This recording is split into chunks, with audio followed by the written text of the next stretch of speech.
Awesome. Good morning, everyone. Happy Sunday. Hello, hello, hello. Happy Saturday evening or afternoon for you if you are on the other side of the world. Welcome again to another live episode of Women Unleashed. I am your host, Grace Harris.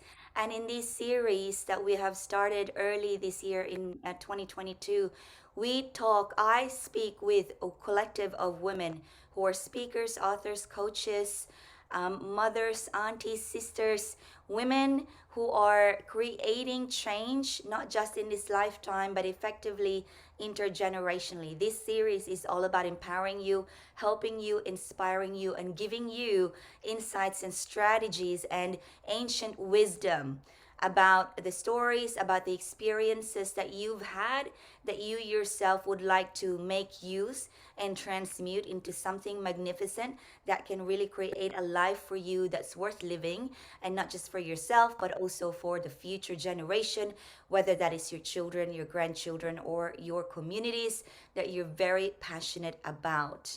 Today, I'm so excited and blessed to have this beautiful woman from the United States, and she is a relationship transition coach. And what I'm going to just say, as I do every start of Women Unleashed, is that particularly today, I am really looking forward to be talking about this. Jeanice, as a relationship transition coach, has been doing this work for over 30 years. And personally, if you do ask me, I personally believe that everything that we experience in life, whether that is our individual life or our life within our communities, is based upon the relationships that we have. And that is relationship that we have with ourselves, relationships that we have with our families, with our communities, our relationship with money, our relationship with our health, our relationship with food, our relationship with our life purpose, with our career, with our job, with our neighbors. So as you can see, it's like we're talking about the seed here, the core of everything that manifests in your life. And so it's going to be a supercharged, super califragilistic conversation. And what I invite you to do is, if you do have a pen and paper, write down every aha moment that you have. Because as always, after every Women Unleashed interview, you are free to connect with my guests and really get more of them and soak in more of their energy, as well as myself. Now, you'll have to excuse me, my voice is a little bit hoarse today.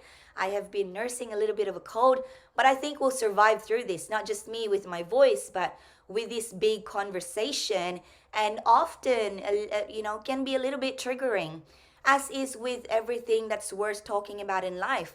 There is a saying, hard conversations, easy life. Easy conversations, hard life. So which one are you going to choose?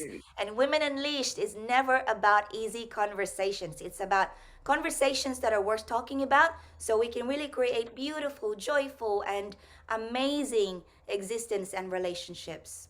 Now, without further ado, I want to introduce to you Jeanice Cummings, and I'll bring her out on the view here. Jeanice, hello, my love. How are you? Hi, I am fantastic. Thank you. Thank you for inviting me. It's such a pleasure. Well, it I is a feel very privilege to honored. have you here because you are such an expert on this field. And so for me, I will have a lot to learn from you. So I myself, I'm looking forward to this, and I'm glad I'm recording it. Now, Janice, you have been doing this work for a long time, and your passion is very clear. You have helped communities, not for profits, private sectors, individuals. So, I guess my first question is, why have you become very passionate about helping people in their interpersonal relationships? What's the story behind that? Well, for me, I feel just as you mentioned that relationships are the core of everything. I think my I think I've lost you there a little bit. Yes, sorry about that. I have a bad connection. That's okay. Let's Okay, try it again. Yeah, so okay, what's the story? okay. Well, the story is this, Grace. I didn't start off doing this. at all. I'm going to be perfectly honest. I was just doing work in the community, expanding myself, getting to know myself and understand my process. But every time I turned around, I kept being drawn back to the same thing. And it's always been women and it's always been children because as a child growing up in that environment, I can see it both ways. I can see it as a child, what a child experiences that they can't verbalize. And I also see it as an adult because I've gone through a lot of the things that our viewers have gone through, I'm assuming, but it's just kind of what happens sometimes when there's no self-love. But I think for me, I just want to see women begin to love themselves unconditionally because when they do better, the kids do better. And that's my motivate. That's my mission is to, as you say, change the intergenerational patterns that we pick up and we don't even know we have them. So that's kind of where I'm at on that. Yeah. Mm. Yeah. You mentioned the word pattern, and you mentioned that you didn't really intend to begin or do this work, but every time you did something, it would come back to you. And so it was definitely, you had the awareness that the pattern had to be somehow changed. So, having experienced it as a child and remembering what it felt, I do remember what it felt to be a child surrounded by so much bickering, to say the least, by adults around me. And then that experience actually attracts its own as you grow up, even though you're unconscious about it, you're not intentionally attracting it, but because the energy is with you. And so there are some phenomenal women like yourself in this universe that recognize that pattern that needs to be addressed. So I honor you for that. Thank you for your Thank work. you. Thank you. Yeah. So you talk about self-love and teaching women to honor themselves. That is a big conversation. It really is. And I love how you mentioned that because when I started extricating my own framework from my own lived experience, and I went really deep, deep as in what was it that I had to work on? Was it my resilience? Was it my education? Was it my interpersonal relationships? And when I went really deep, it was exactly that, my paradigms of self-love. So I'd love for you to show us what is the difference between, because I think we all love ourselves at a certain level, whatever it is that we're doing. Well, what's the difference between loving yourself as a victim and loving yourself as an empowered woman able to create great relationships? What is the shift there? What goes on? To be honest, Grace, I think a lot of people a lot of women experience it, but they don't call it that. They don't call it that because they become so used to it that, and it came, they probably experienced it before, maybe when they were young, or sometimes they experience it when they're older. But generally, the difference is that at the level of a child, the child didn't get what they needed. Saying that every child's going to get what they need, but there's a certain amount of attention and guidance that you need. And in unhealthy relationships, they're both the same. It's just a little one is more extreme than the other. Okay. And one might be verbal, one might be financial. But back to what I was saying, I believe that, having come, when you come from that kind of environment, you start off at a deficit. You do, because domestic violence or any kind of unhealthy relationship, the child is not getting the nurturing that they need. And so they have to find their own way. And so I would say that that's probably a lot of the difference. And not knowing what's going on, she continues to repeat the same pattern over and over. And then this beautiful vision of a happy relationship that she's seeking. Well, I think we have Walt Disney to blame for that. That happily ever after myth. Right, You know, like right. this Cinderella story that you have to find a man to live Yes. happily ever after, not Mhm. knowing that the only kind of man you're really going to attract is the type of level of love that you have for yourself.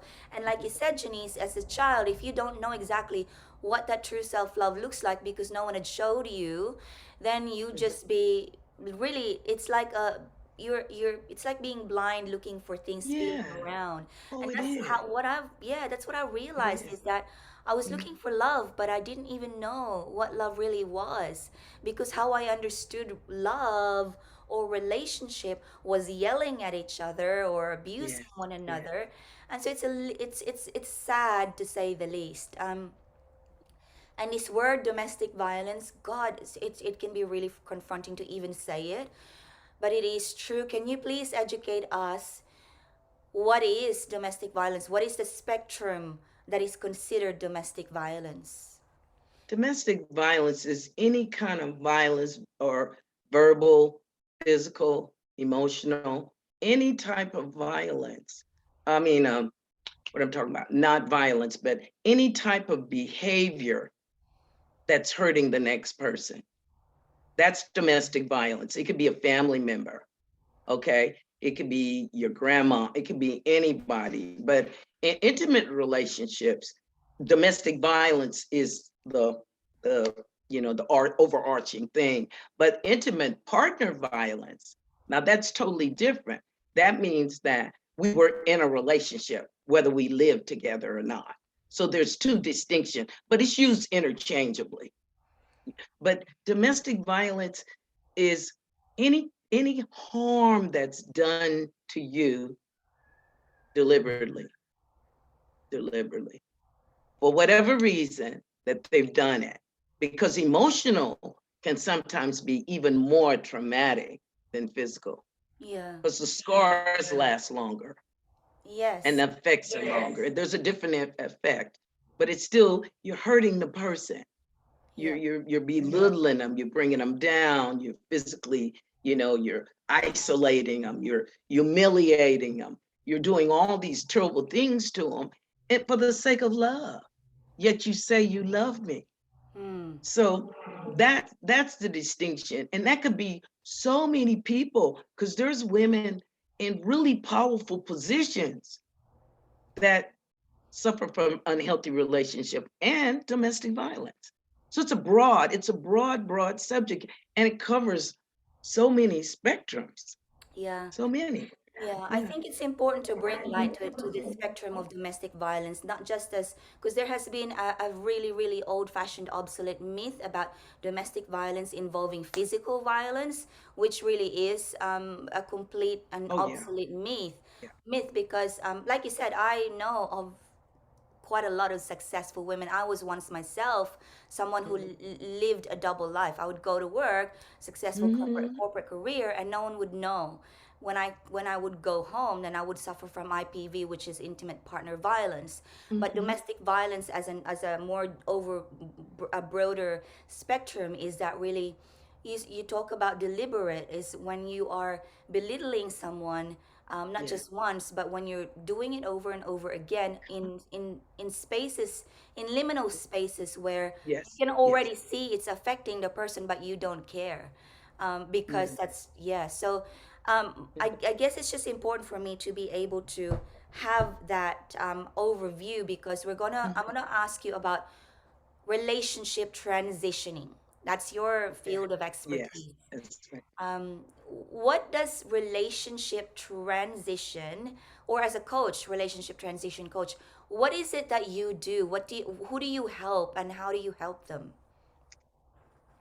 I help women who are transitioning out of unhealthy relationships, because if a lot of the viewers may not know, but it takes about 7 tries for her to really leave the relationship for good. And my goal, one of my goals, is to lower those statistics to some degree. That's all. I mean, which is a pretty big job, but still, it's like it's just to me is something that occurs and people don't even know it's happening at all, at all. They don't have a clue. And it doesn't start off ugly though. It may not start off ugly. It might start off really, really sweet. Because Mm. anybody looking for anybody else is not going to be show their bad side, right? Right. So, but it's sometimes to me is that we have this thought in our mind that we're not enough. We're not enough. And we look for it in other people, just as I did.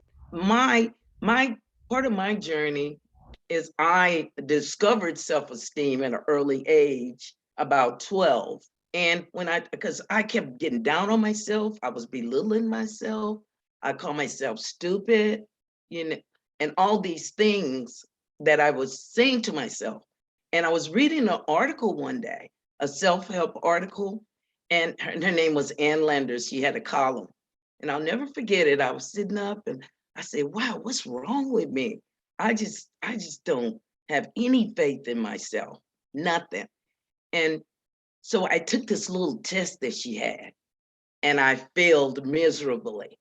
And then I said, that's what's missing with me, self-esteem. So I started my path around 12 or 13, starting to trying to figure out, because again, when you're in that kind of situation, you kind of have to fend for yourself. You try to figure out things with a kid brain. So it makes it a little different. It's a little harder because you haven't even experienced life. And at that point, I said, well, gosh, let me change it. So I did change. Honestly, I did. I started stepping up more. I started being in musicals and showing my talents and my skills, but that wasn't enough. That was just the iceberg. That was the tip of the iceberg. And then went on off to college, carrying that same bag of products, I guess you call it, and just going around like in a daze, just in a daze, fits of depression, because as a young girl, I was depressed anyway, and I had unresolved stomach problems because my mom would take me to the doctor and they never could find anything wrong with me. And actually, so going through that and then coming to California, fast forward, I got put in a domestic violence shelter. And I had forgotten all about that experience about being in that environment. Because when the mom suffers, you suffer. And so I was like a little adult, a Wow. little adult. Yeah. Yeah. And and again, and until I got to the shelter and I was like, I started disliking them. I started really disliking them. I think for you to really understand, because it evolves. It just evolves. It's not a quick fix. You got to really work at it. You got to really work at it, you know. So getting there, I knew it was divine intervention because it brought back all the memories that I had suppressed. I got to deal with it now. I don't have a choice because everything starts spilling all over everywhere. Because you can sweep it under the carpet so long, but it's not going to stay. And there I started my work. There I began my work. And it's been an ongoing process ever since because it's continual. You can't stop. You constantly have to keep working towards the change that you want to see.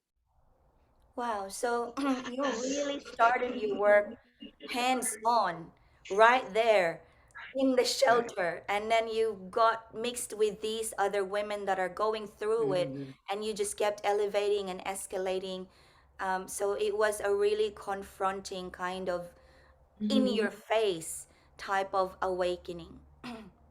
And I got sick there because one day I was at work because I had been suppressing, and I was saying, I wonder why I don't like them. I didn't know why I didn't like them.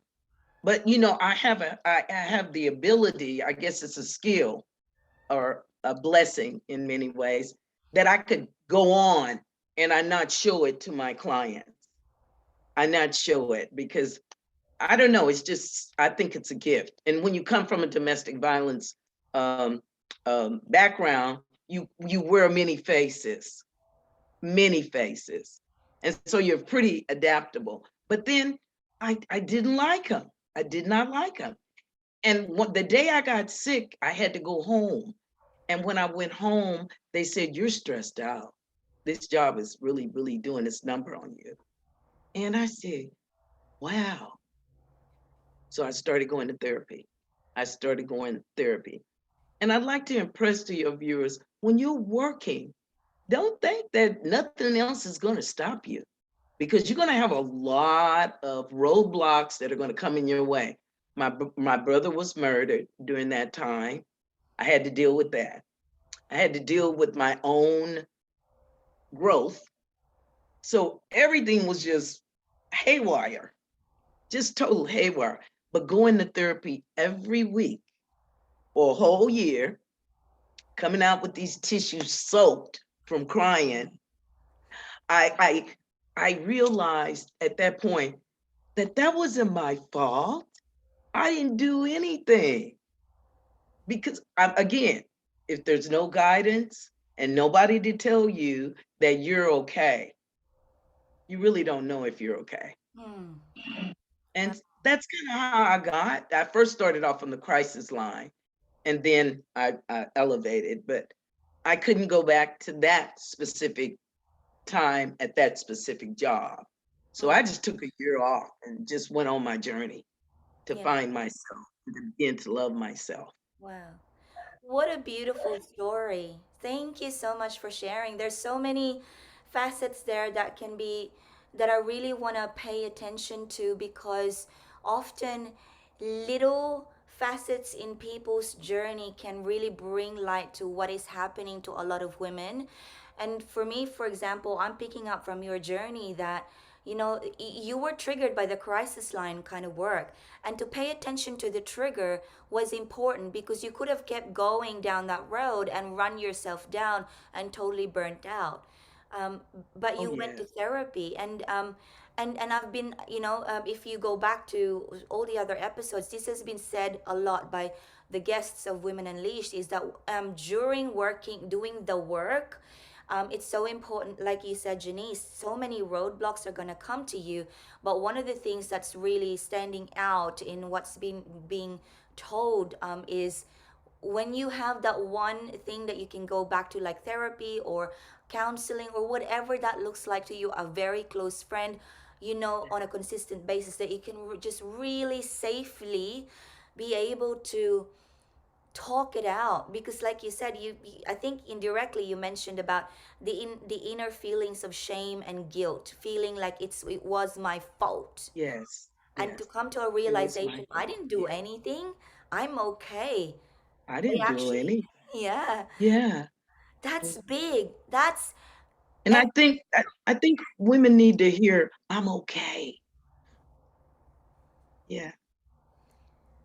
it is so very simple set of words, but they are, when you really embody those, what it means that I'm okay, and when you can get to a place, and like Janice had said, her brother was murdered and Mm. she was getting sick, all these things were happening, but to come back to that place, I'm okay, it's, arguably for me, it is a holy grail to be Oh, it able is. to really internalize.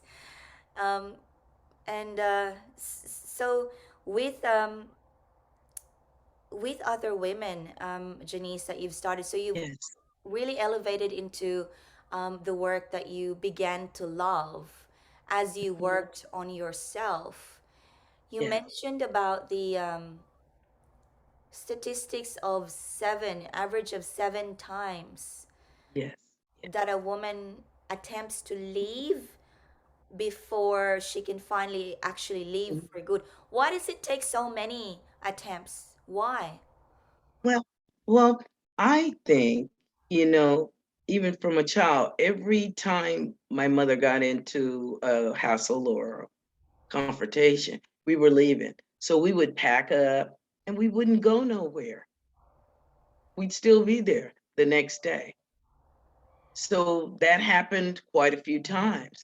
And I think for me, from what my experience, from what I've seen, is that you have to love yourself on a very deep level and you have to actively work at it.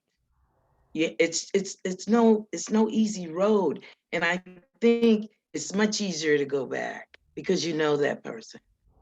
You know them, you know, and and I tell you, because out of my shelter experience, okay, for the first 3 or 4 weeks, they're changed up, they looking sharp, they're doing everything. Around the fourth week, they start to change. They start to change, and they start saying, well, maybe he wasn't really that bad. Maybe, at least he didn't, I'm going to be a little graphic here. At least he didn't stab me, and I'm like, oh, okay. But I know that the minimization is coming in, and then there's this yearning to go back to what's familiar, no matter what it is. I've had a woman that even was shot in her thigh, and she went back.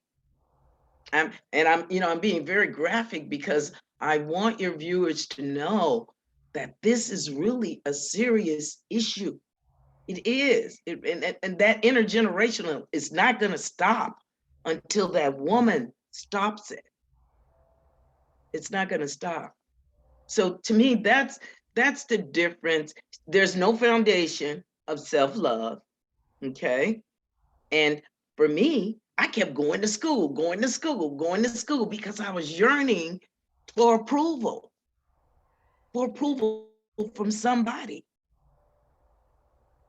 And that's the difference to me is the foundation has been eroded or didn't exist, or she's been listening to your family can be your best friend or they can be your worst enemy in many ways because they um, they instill some of that in you.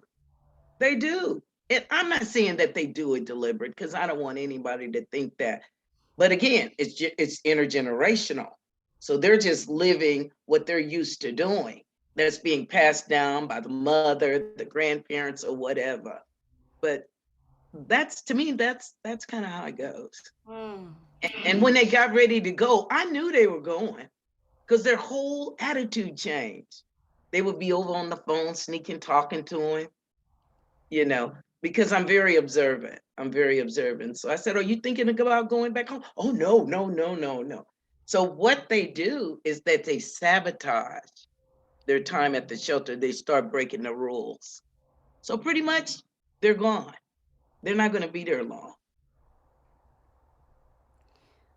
Oh, I just want to take a little break.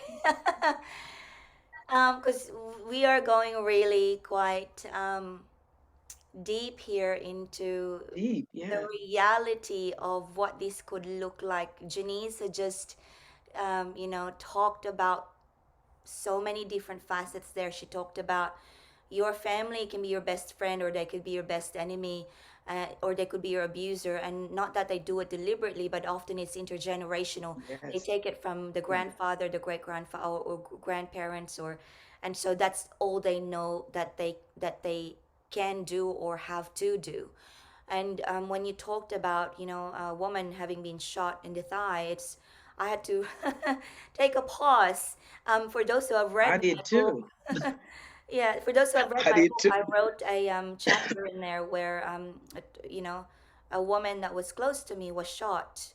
And I wrote about when she did choose to go back to that person who shot her. I Mhm. was really dumbfounded, and it kind of shattered my what little illusion I had of a joyful, loving, intimate partner relationship at that time, as I I understand. narrated and related it.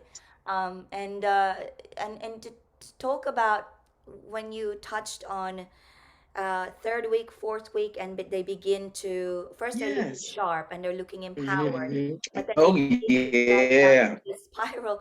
It reminded me of my Mm-hmm. own cycle because I've always been open about this. I Okay. myself have gone You through have. toxic Yeah. relationships. This is how I got Mhm. my awakening had it started is I had a near death experience, and I realized that the reason that no matter what I do, I could not be internally happy is because I was always immersing into the cycle of going back to the only thing that I knew. So, Janice, this is gonna be a little bit, yeah, very confronting for some. But I want to ask you, when it comes to Yes. self sabotage, on that third, fourth week of now having that self doubt thoughts of, oh, maybe he didn't mean it, or maybe he isn't Mm, that bad. I'll give him another chance, or I feel good about myself now. Maybe yeah. that means everything's gonna be okay.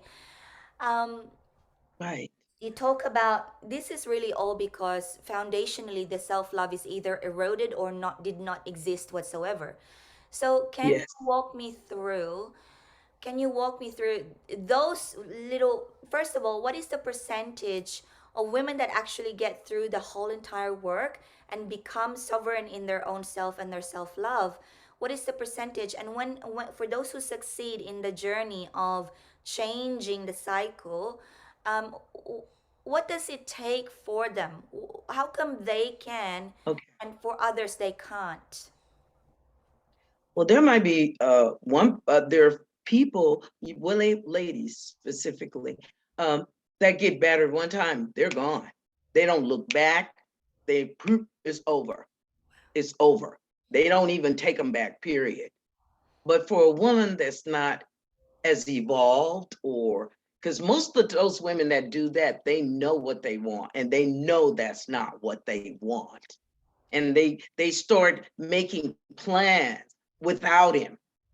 They start the planning process while they're in the program. Or you can start the planning process, but it's pretty much better if you're not in the house. Mm, I mean, I'm not saying you can't do it, but you're constantly being triggered and you're going to get thrown off your path. So, and so a lot of times with these women, with the women in general, they would unconsciously sabotage themselves because they're looking good. They want to go back to the places that they used to go, and they want somebody to see them so they can go back and tell them how good they look. Okay. And that's self sabotage, because when you are really working on breaking up with somebody, you don't need any contact with them. How are you going to get over them? mm, Because mm, they're going to keep talking to you about, I didn't mean it. I'm sorry. You made me do this. It's your fault. You know, how can you heal? How mm, can you heal? mm. And another thing too, they don't make they're not proactive. One thing that I did with my clients, you got your child custody place in order, you have your restraining order in order, and then you know where you're going when you leave. And then that gives you a better chance. But you also can't let them come to your house and pick up the kids. There's a lot of facets that people don't even look at. Because when they start coming back to get the kids, they really going to come after you, because they're kind of mad because you got rid of them. Okay. Mm. So it has to be planned, it has to be executed. And when you get in these feelings of loneliness, you have to find some way to replace it with something else. Yeah. Replace it with something else. Okay, so there's some couple really, really, really important points there that you've talked about. The words plan and the words loneliness. So I want to go back just to the word Yes. you mentioned the word plan. um, I think it is a very important part of the process because you also mentioned the word proactive. Because I feel like those don't have a plan have really just reacted to a trigger or an incident or an episode. Whereas Yes. those who had a plan had already picked up the pattern and Hmm. had seen themselves to be not in that pattern for the rest of their lives. They see themselves Exactly. as someone, yes, and so you can make a Exactly. plan. during, while you're still in it, if you have the propensity for it, but Yes, you can. advisably you can do it when you You leave, can. so that you're not having Mm-hmm. to be triggered. But you talked about uh, so the plan, the word plan, the proactive, and then you talked Mm-hmm. about what was the other word that I mentioned? Let's see, plan, proactive, and and you have to have all your ducks in a row. And Yeah. that means to me, having your paperwork together, going to your mediation, because you're gonna have mediation, and you can't go in there bad mouthing nobody. I mean, so there's certain strategies that a lot of women don't know. That's one of the reasons why they go back. Yeah. That's one of the reasons. And now I remember the word as well. One of the biggest and at least biggest reasons as well is loneliness, and I think loneliness has a lot to do with lack of self love. Yes, it does. It So does. I would like to ask you, Janice, this is, I feel personally, I could be wrong here, but I Okay. feel like this is where the most consistent and fundamental work that needs to be done is the how do you deal with that emotion of, Mhm. because I think that in, one of the biggest fears that we have as a human being is the fear of not belonging, fear of not being Yeah. loved, fear of being abandoned, fear of being rejected. And that is very similar to Yes. loneliness. When you start Yes. feeling that way, that fear comes to you, and then you start Mm. to react to the fear, and you start looking for the quickest, for the Yeah, quickest you do. fix, which is Exactly. really that old familiar intimate partner violence pattern. So, what is the work? Let me please walk me through. What can I do? What can a woman do? That's simple and easy and is enough on a daily basis to keep her strong in herself and feel that she is okay and she is loved and that she is enough. Okay. First, to me, I would recommend write down the reasons why you should stay and why you should go. So you have a visual. And when you get weak, you pull that up. You pull that up because somehow or another, that fantasy overpowers the reality. The fantasy of, oh, he's when he's good, but how long is he good? And what does the bad look like?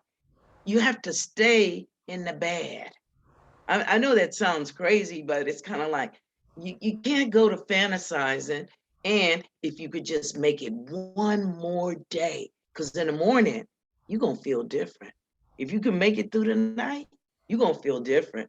When you wake up in the morning and you can do what you want to do, and you create a nice, loving atmosphere for yourself, you're gonna like, wow, this is magic. But give yourself time to enjoy it.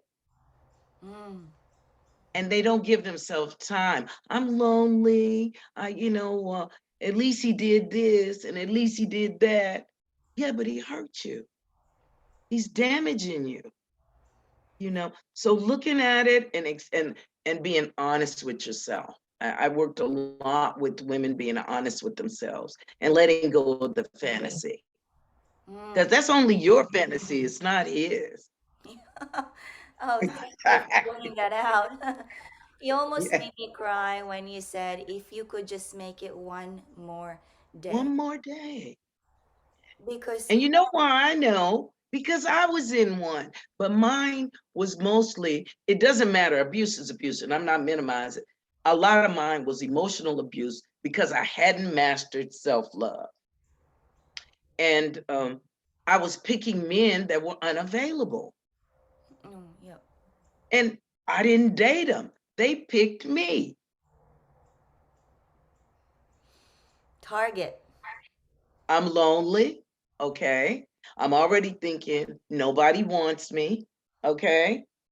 So here comes this guy along, and he's really sweet to me. He buys me things. He love bombs me with all these nice gestures, texts. I love you, baby. I love you, baby. All of this, right? He'll tell you anything. He'll tell you anything. But one thing that I do notice, we don't hold them accountable. They could tell us, oh, next year we're going somewhere together, and next year comes and goes. We don't even confront him about it. Mm, He'll do it. He said he would do it, but he hasn't done it. mm. You see what I'm saying? Yeah. Yeah. You are So I being. know I'm throwing out a lot, but it's so intricate. Trust me, it is very, very intricate. And during the process, I'm directive in a way. I'm definitely supportive because I understand your journey, but I'm gonna hold you a little bit accountable for some baby steps. Baby steps. That's all I ask. Yeah. And I think that's what makes you a powerful relationship transition coach is because you've been through it, but also you know how to hold someone accountable baby steps. There are no Yes. illusions of tomorrow you're gonna be super empress, priestess, divine. It's no, you don't create this, but you because you know the journey. You are the Yes, I epitome do. of the Mhm. journey and transcending that. I love it. But I want to add something to your technique about Yes, how do dear. you get by just one more day? You said write everything down and even go Mhm. as far as doing a visualization on paper. And what I want to add to that is if you could. If the Mhm. idea of going back, going to the what could go wrong, make it really put down the worst that can happen, which I bet you is really, really Yes. dire. And then on the opposite side of the spectrum, visualize the highest truth, your highest self, your highest Yes. dreams, your Yes. highest goals. And Yes. as you keep doing that, the worst that can happen if you go back, and the best thing that can happen if you're by yourself, sovereign and full on self unconditional love, is that Mhm. you then effectively create such a big gap between the two that it becomes an obvious choice Yeah. to hang in there just Mm. one more day. Just one more day. Just one more day. And tomorrow is gonna be better. You're gonna have that same challenge. You might not have it every day, but whenever it comes up, you always have to have a plan. If it comes up and you need to go to the water and you need to journal or you have to find some form of nurturing for yourself. Some form, yoga, tai chi, because you're trying to get into you. And what's so difficult for women, because I've worked with so many different from different socioeconomical groups, is to take a look at themselves. It's so uncomfortable. It's very uncomfortable. And And why? not to be critical of yourself, not to be critical, just examine what am I doing that I could change? One little bitty thing, one little bitty thing. But there's a strong denial there. Yeah. Yeah. I want to ask you, why is it so uncomfortable to look at oneself? Well, number one is you might have to do some work. The the other part of it is you take it personal. I can look at myself and I can still love what I see. Okay. Because I can pull up something. Oh, well, you may not like computers. Oh, okay. I'm not that fond of them. I mean, the process. And I don't have to dwell on my lack in that area, but I have other areas that I can draw on, that I could say, well, I make friends easy. People like to be around me.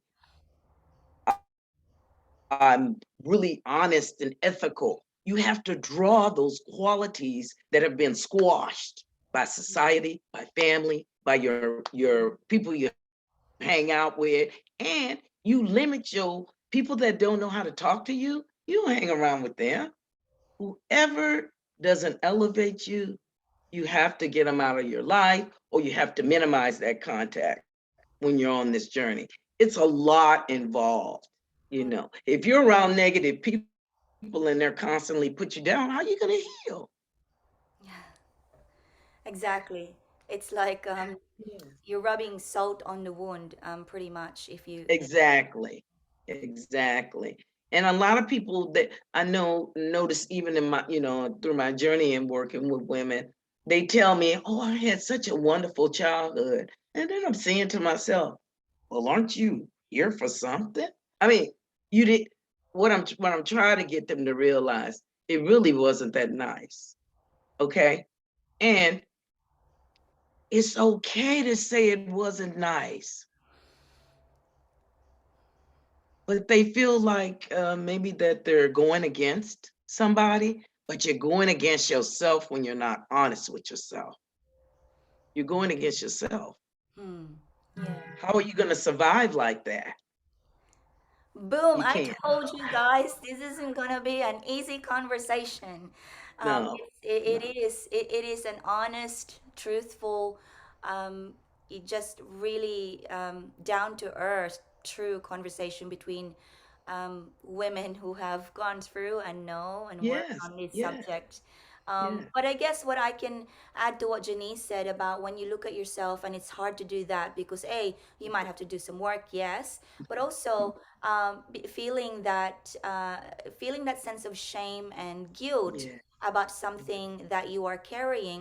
There are ways that you can really actually kinesthetically release these feelings, like you can Okay. for example seek out an acupuncturist, or learn Yes. emotional freedom technique like tapping. Hmm. You could, so the Oh, technique tapping. would be easy. You would just tap, or you would just go into certain meridian points and just do this every day, like for example along here on your rib cage, and just say, Mhm. I accept myself for all these feelings, and now I Love it. release all these unnecessary feelings. I accept myself unconditionally. These are real things that actually work for human beings, and if you, that can be part of your repertoire of just getting Hmm. by each and every day. Yeah. It's it's Yeah. it's So, it's a Janice, journey. you have this beautiful, amazing blueprint, you call it, I think.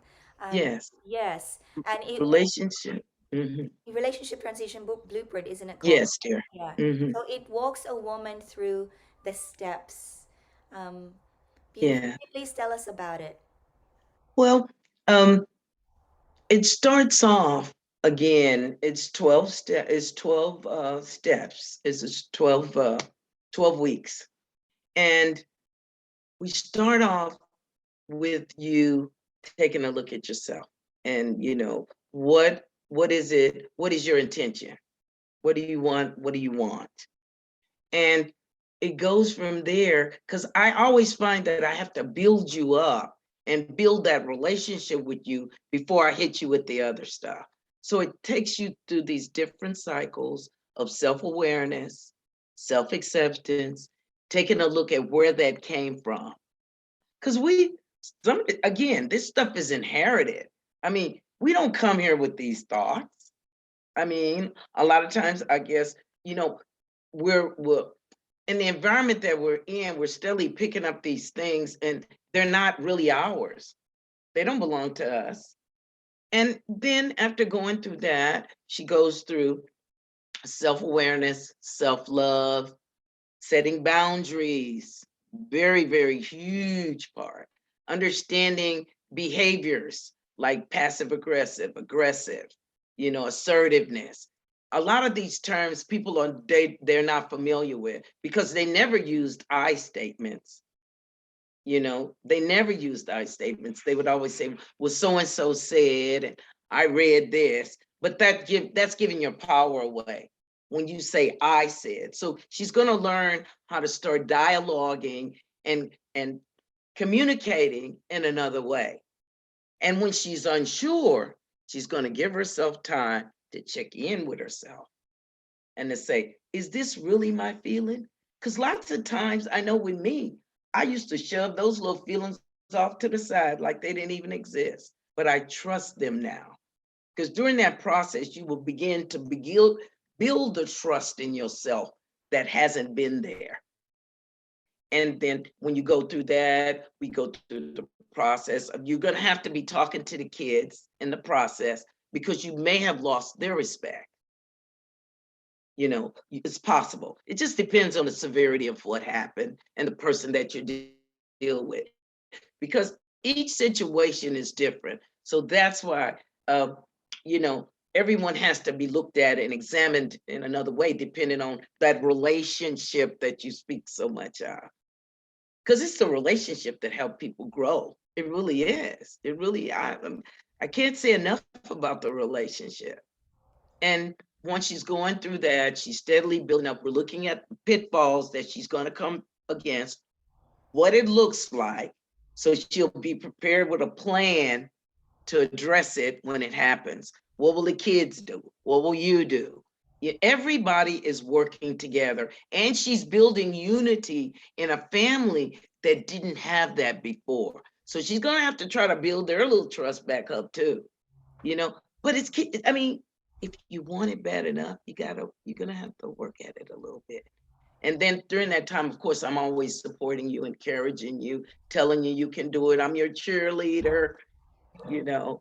And but then it comes a time when I have to tell you, hey, let's move a little bit on this particular thing so we can get where you need to be. Mm. Yeah. So yeah, and then in the end, we have the bowl burning ceremony where you burn all the things that you want to get rid of and the things you want to bring into your life. And then we clean the slate off. But you got a clear picture of what you got against you. That's why women go back. They don't have a clear picture of what it looks like. Yeah. And but when you're being guided through it, and these other women are talking to you and they're telling you their experiences, you don't feel like a lonely person anymore. Mm. You have some people that understand you.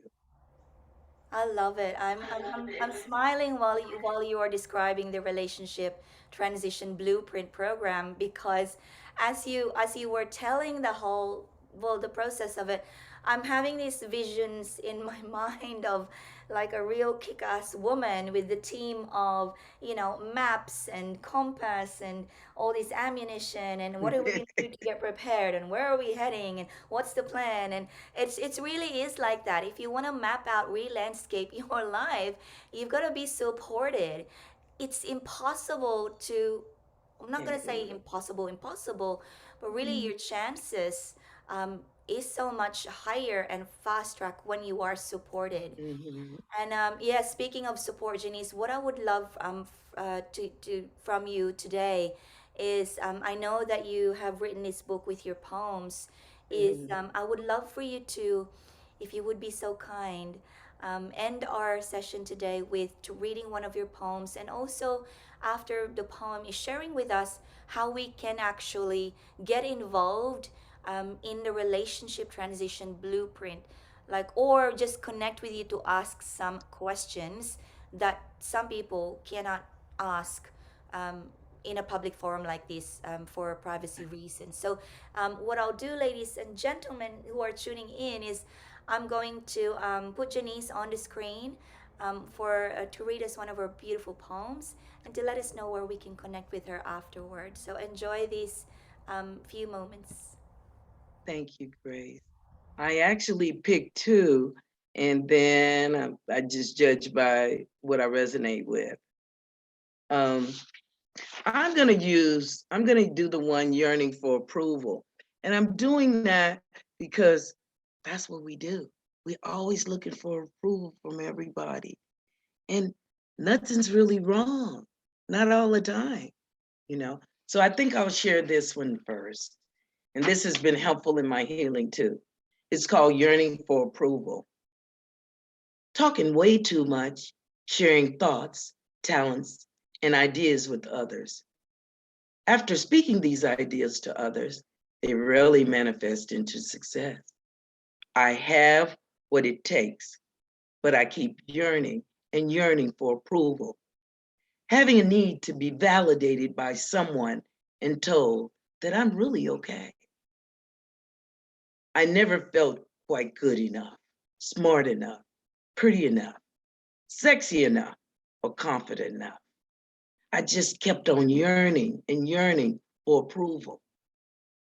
Whatever gave me the idea that I was never quite good enough, smart enough, pretty enough, sexy enough, or confident enough. Ideas embedded into my consciousness, and the tapes keep playing over and over again. Greatness does reside within me, but I keep yearning and yearning for approval. Life passes by as quickly as a moving freight train, and there's no time to think negative thoughts. Time has no foreseeable ending for me or for any one of us. I do know that I do have the power to be who I am destined and created to be. I need only believe in me and give me the approval that I have been seeking and yearning for. What I'm searching for, ironically, is yearning to be set free inside of me. Wow. Thank you so much for that. A pleasure, my pleasure. Thank you. Thank you. Yes. So, Yes, and those writing those poems were helping me because I started writing them when I was a young girl, and I just kept adding to them and adding to them and adding to it, and I got it published, and so it splashes through life because it was kind of like every now and then I'd sit up and I get these splashes of my life that run across my consciousness. So yeah, that's a little history of how I started writing poetry. and that's what I was gonna ask you because one of my favorite poets, I think that's what she did too. Maya Angelou was just like Yes, writing splashes of her life as she went through life. I think she's passed now. So yes, she has, dear. She yeah, has. yeah. Yeah, So for yeah. those who, that's one of the things that can get you through one day at a time is when you have Hmm. passion for things like writing poems Yes. or yeah, or painting or drawing Painting, yeah, sewing, a lot of different things. or Because you karaoke. forget those things. Sometimes you forget those things when all this other distractions get in the way. You got to say, wow, I remember I used to like to do that. Mm. Yes, that's so true. I was interviewing a woman about a couple of years ago in a conference, and I think she teaches about the rising phoenix or something, and she came Mhm. from a history of getting out of a toxic relationship, and that's what exactly she said is she rediscovered her love for the ukulele. Yeah, for music. Okay, all Um, right. yeah, Okay. but she forgot about it. And when I was in a toxic relationship, I forgot. I stopped writing, and which is my Uh-huh. passion. And so those things can come back to you, and when they come Yeah, back to you, they are. They're still there. They're just buried. yeah, That's all. yes. So where would we be able to connect with you, Janice, and have more of you? Please tell us. Well, I have a Facebook group that I just started. It's called Embracing the New You. And you'll find a lot of information just going there and start reading. You don't have to make a decision, but you just start reading because start reading and start opening your consciousness up around it because it can't come in until you invite it in. You have to allow it to come to you. And that would be a first step. Join my Facebook group, Embracing the New You. And then I can also be reached for a discovery session. And that is connectwithjanice.com. Connectwithjanice.com. My business name is You Win Working with Me because I feel like when you win, I win. So we both win. Beautiful, Yes. thank you. Okay. I think those two Thank are you. perfect places to start with because discovery calls are about being able to express yourself in a private and safe and conducive environment to get to know what's inside of you by having someone there who's experienced enough to listen. And when you join groups like Embracing the New You, just like what Janice said, read, and take in information Yeah. because often what we don't know that we don't know can hurt us. So we Yeah. need to bring awareness to something that we can potentially execute and embody in order to heal our life. And so by just reading and joining, if you can even join quietly, you don't have to participate Yes. or anything if you're not ready. We'll put those links on the comments down below of this video. But I want to really thank you, ladies, and to those gentlemen who are also listening to us. Yes. Yeah, we love spending the time with you on Women Unleashed Thank series. And you. Janice, That's nice. what's your last words to our women out there? You can be anything you want to be. You can do anything you want to do, but you have to believe that you can do it. And you have to love yourself in order to get it going. That's my parting words. It it won't work unless you work it. Those are my parting words. Ashe. Ashe, namaste. Thank you, everyone. See you again soon. We love you. Uh-huh. Bye. Thank you, Grace. Thank you so much. Bye. Bye.